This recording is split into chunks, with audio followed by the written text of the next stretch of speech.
परिचय। अंकिता, जैसा कि हम जानते हैं कि पौधों को पानी की आवश्यकता होती है। विल्टेड पत्तियां फिर से हरी हो जाती हैं जब उनकी जड़ों में पानी डाला जाता है, जिसका मतलब है कि पानी पत्तियों तक ऊपर पहुंच जाता है। हाँ, हमने ये भी सीखा है कि प्रकाश संश्लेषण के लिए पत्तियों को पानी की जरूरत होती है। इसी तरह पत्तियों में उत्पादित खाद्य में पौधे के अन्य हिस्सों, तनों, जड़ों, फूल और फलों में भी पहुंच जाता है। इसे पहुंचाने की प्रक्रिया ऊतकों द्वारा की जाती है। हाँ अंकिता, इसी तरह पशुओं में आंत द्वारा अवशोषित भोजन शरीर के सभी भागों के लिए होता है। फेफड़ों में अवशोषित ऑक्सीजन शरीर की हर कोशिका तक पहुंचती है। कोशिकाओं में उत्पादित कार्बन डाइऑक्साइड उन्मूलन के लिए फेफड़ों में लाई जाती है। एकदम सही माधुरी, ऐसे सभी कार्य परिवहन प्रणाली के परिणाम हैं। तो आओ अपने इस अध्याय में परिवहन प्रणाली के बारे में विस्तार से चर्चा करें।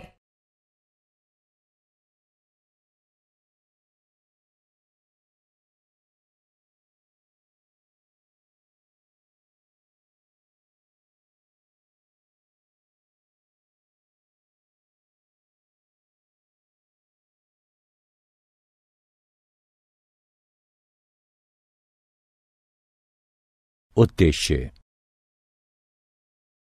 इस पाठ के अंत में आप निम्न करने में सक्षम हो जाएंगे: पौधों और पशुओं की जरूरतों के परिवहन की प्रणाली जानना, अणुओं जैसे के प्रसार की गति के तंत्र का पता लगाना, आसमस और सक्रिय परिवहन को समझना, पहुंच के जरिए रक्त की महत्ता को समझना, मानव हृदय की संरचना और कार्य को जानना, रक्त की संरचना को समझना, धमनियों, शिराओं और केशिकाओं को समझना, प्रमुख रक्त समूहों और ब्लड ट्रांसफ्यूजन के समूह के मिलान को समझना, संचार प्रणाली के विकारों का पता लगाना, पौधों में जाइलम और फ्लोएम की संरचना और कार्य का पता लगाना,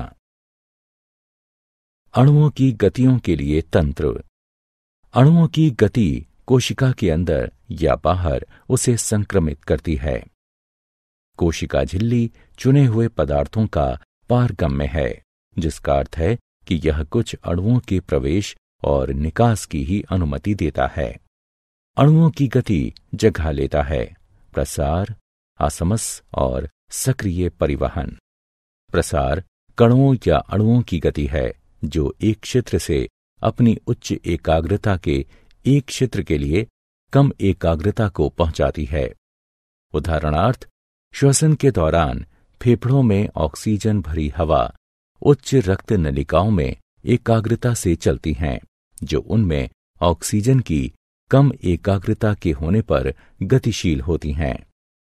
असमस एक गति होती है जिसमें पानी के अणु एक क्षेत्र से ज्यादा पानी के अणुओं के क्षेत्र में कम पानी के अणु वाले क्षेत्र में पहुंच जाते हैं, जब उनको सेमी परमिबिल मेम्ब्रेन से अलग किया जाता है।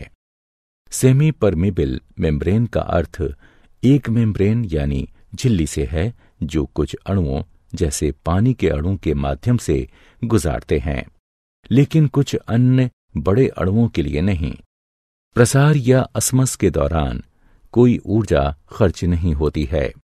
सक्रिय परिवहन अणुओं की गति होती है जो एकाग्रता ढाल के खिलाफ होते हैं, जो ऐसे क्षेत्र से जहां पर एक क्षेत्र से दूसरे क्षेत्र में उच्च एकाग्रता वाली जगह पर पहुंचाता है। सक्रिय परिवहन में ऊर्जा की आवश्यकता होती है।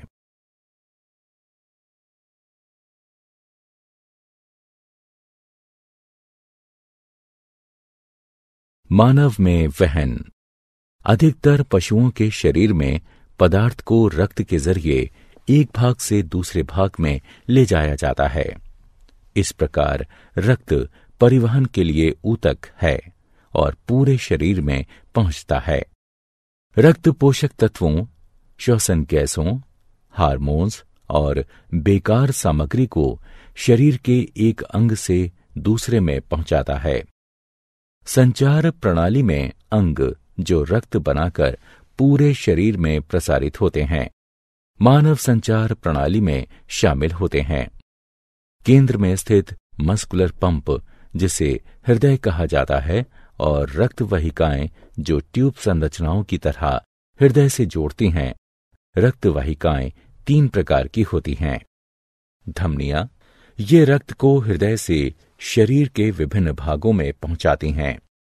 नसें, ये रक्त को शरीर के विभिन्न हिस्सों से हृदय तक पहुंचाती हैं। केशिका, ये धमनी और नस के बीच शिरा होती है। केशिकाएं रक्त और ऊतकों के बीच सामग्री को आदान प्रदान करने की अनुमति देती हैं।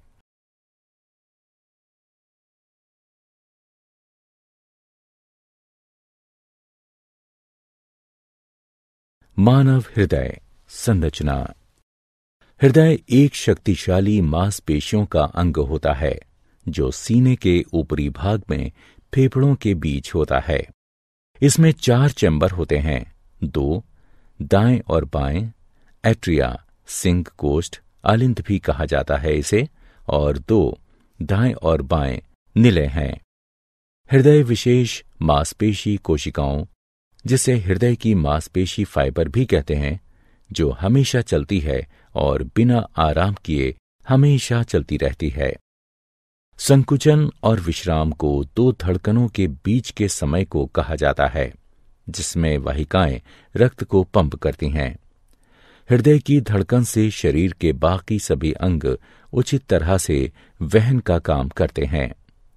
1 मिनट में सामान्य मानव का हृदय 72 बार धड़कता है। हृदय की धड़कन में असामान्यताओं का पता लगाने के लिए ईसीजी या इलेक्ट्रोकार्डियोग्राफी करवाते हैं।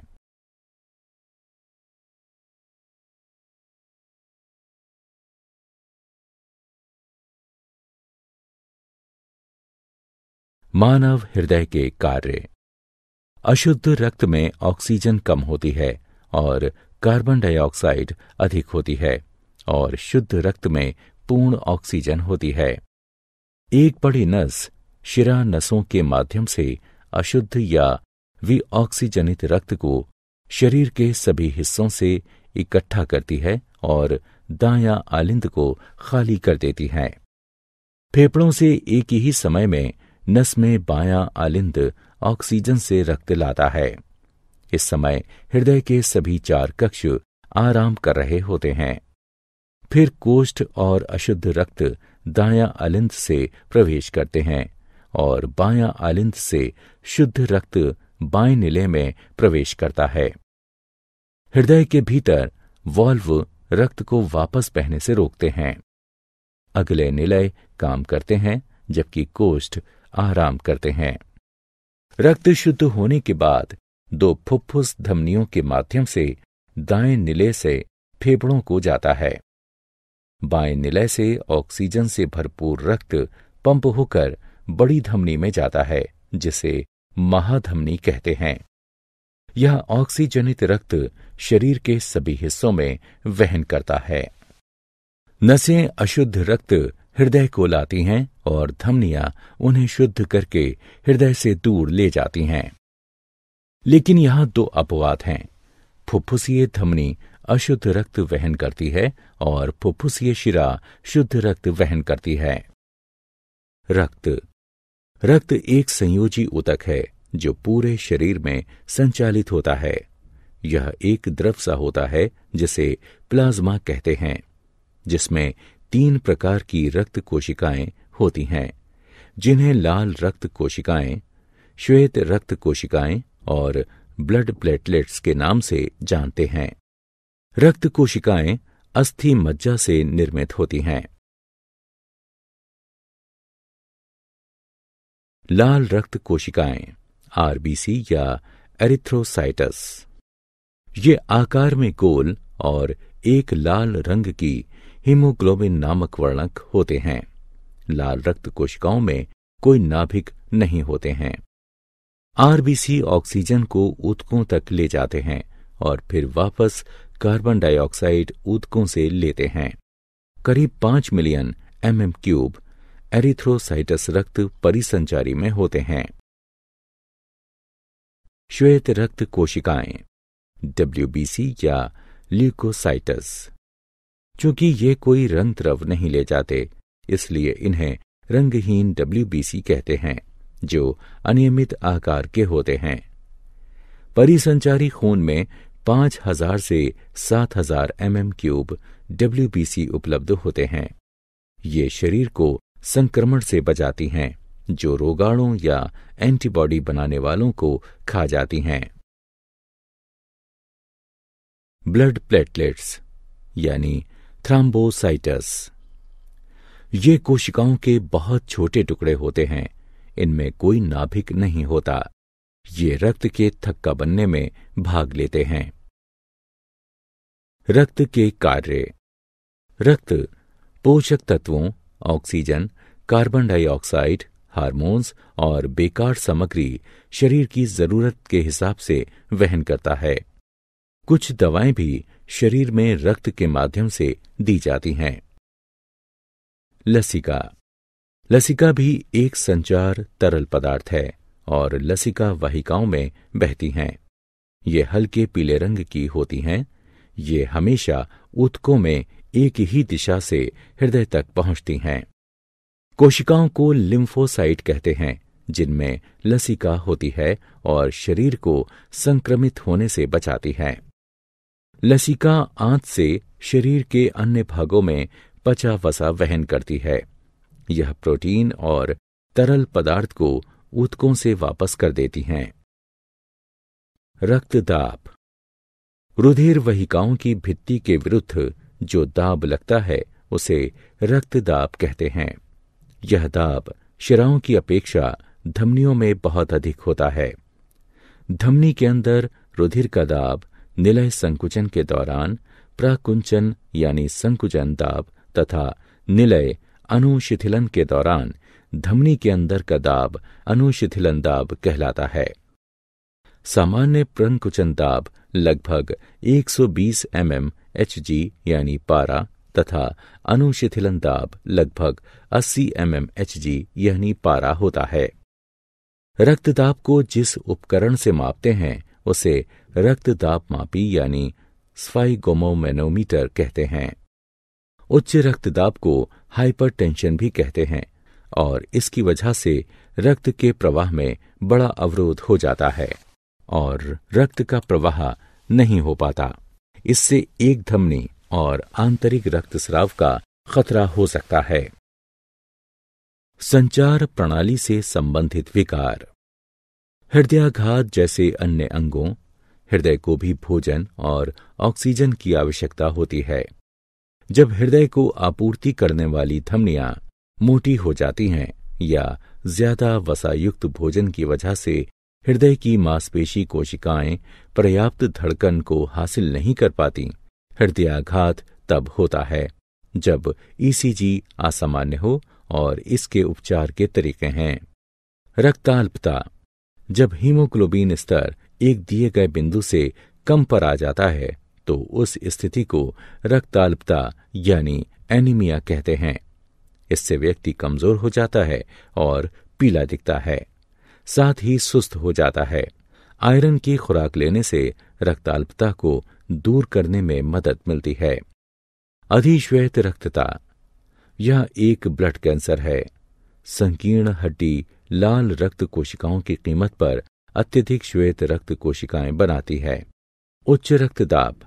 इसमें उच्च रक्तदाब की स्थिति होती है, जिससे सिर दर्द, चक्कर आना और थकावट का एहसास होता है। सामान्य रक्तदाब 120/80 होता है। उच्च रक्तदाब चिंता करने से भी होता है।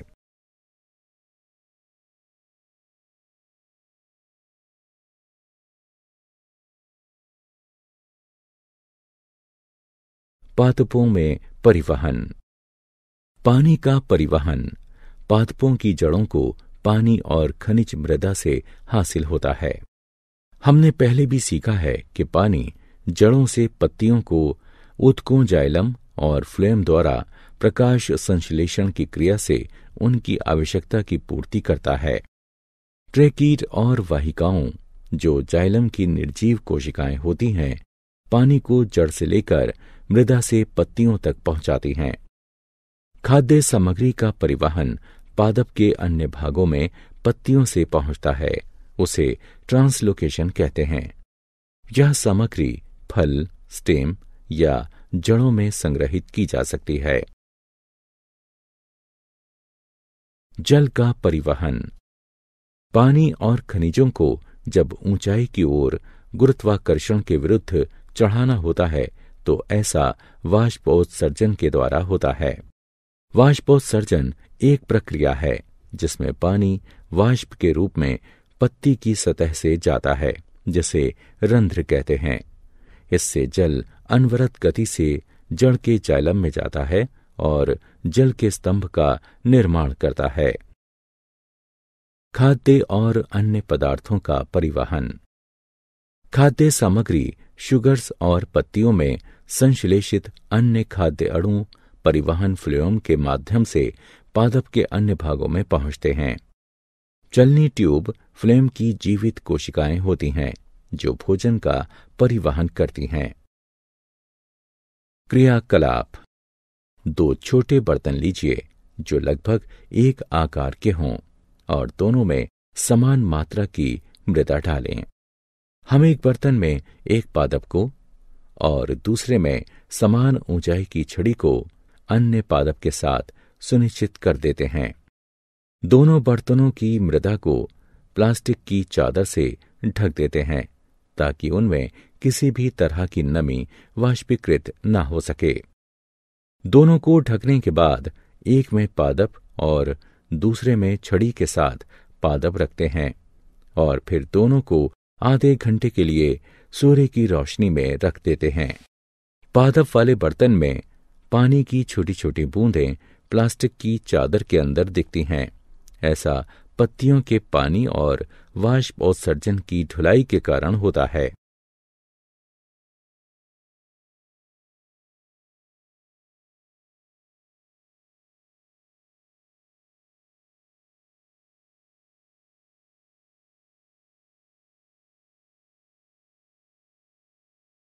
क्या आप जानते हैं हीमोग्लोबिन की मात्रा पुरुष और महिलाओं में भिन्न भिन्न होती है। पुरुषों में इसका सामान्य स्तर 14.5 प्लस और माइनस 2 ग्राम प्रतिशत है। महिलाओं में इसका सामान्य स्तर 12 प्लस और माइनस 2 ग्राम प्रतिशत है। मानव में रक्त हृदय के माध्यम से एक पूरे चक्र में 2 बार गुजरता है, इसलिए इसे द्विपरिसंचरण कहते हैं। सिनोआर्टरियल यानी SA नोड छोटी मात्रा में विशिष्ट मांसपेशी कोशिकाओं की दीवार के दाएं कोष्ठ में पाया जाता है, जो वीना कावा के निकट खुलता है। ये ऊतक हृदय की धड़कन को संतुलित रखता है। जब यह कार्य विफल हो जाता है तो रोगी के सीने में इलेक्ट्रॉनिक उपकरण यानी पेसमेकर त्यारोपित किया जाता है ताकि उसके हृदय की धड़कन को संतुलित रखा जा सके। सारांश। आइए हमने जो कुछ सीखा है उसे संक्षेप में दोहराएं। कोशिकाओं के अंदर या बाहर अणु की गति प्रसार असमस या सक्रिय परिवहन द्वारा होती है। अधिकतर पशुओं में रक्त का संचार हृदय के माध्यम से होता है और रक्त वाहिकाओं से यह शरीर के अन्य भागों तक पहुंचता है। मानव के हृदय में 4 संभाग हैं, 2 ऊपर कक्ष जिन्हें कोष्ठ कहते हैं और 2 नीचे के कक्ष जिन्हें निलय कहते हैं। केशिकाएं, धमनी और नस के बीच पतली रक्त वाहिकाएं होती हैं। लसिका प्रणाली लसिका वाहिकाओं से बनी होती हैं, जो रंगहीन द्रव होता है जिसे लसिका प्रवाह कहा जाता है। पादपों में पानी मृदा से अवशोषित होता है और यह जाइलम वाहिकाओं द्वारा पत्तियों एवं अन्य भागों तक पहुंचता है।